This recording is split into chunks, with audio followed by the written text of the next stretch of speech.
नमस्कार, हम डिम्पल मिश्रा स्वागत करतनी रउरा सबके अपना चैनल पे।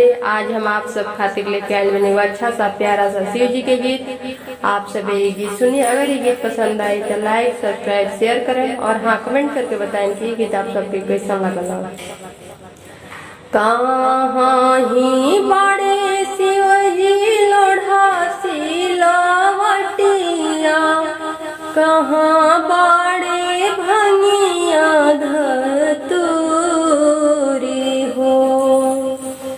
कहाँ ही बड़े शिव जी लोढ़ा सिलावटिया, कहाँ बड़े भंगिया धतूरी हो।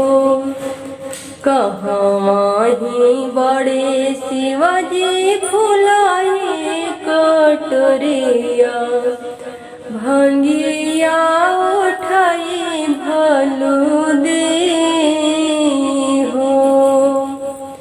कहाँ ही बड़े शिवजी फुलाए कटोरिया, भंगिया उठाई भलू दे हो।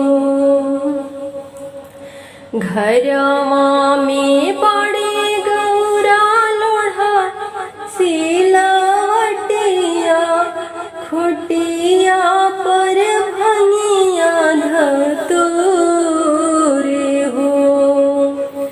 घरमा में बड़े गौरा लोढ़ा सिलावटिया,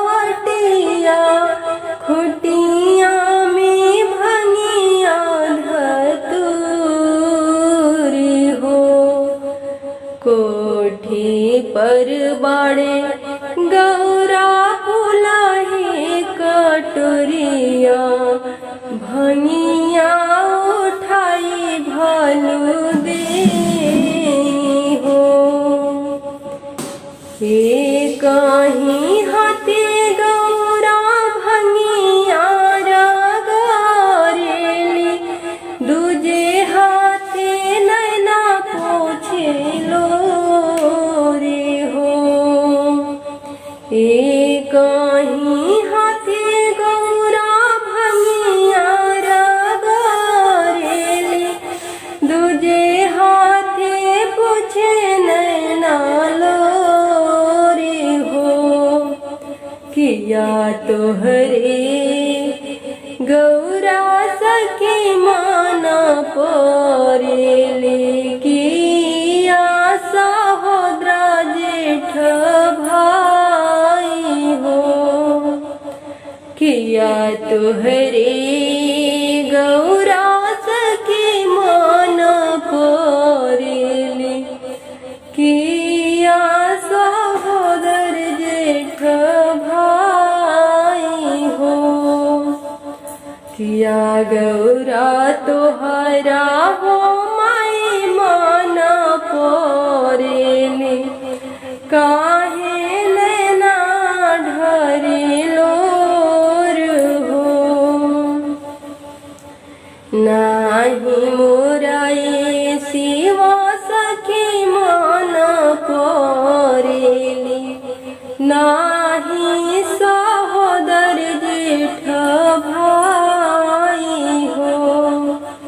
नहीं मोरे शिवा माई माना परेले, नाही सहोदर जेठ भाई हो।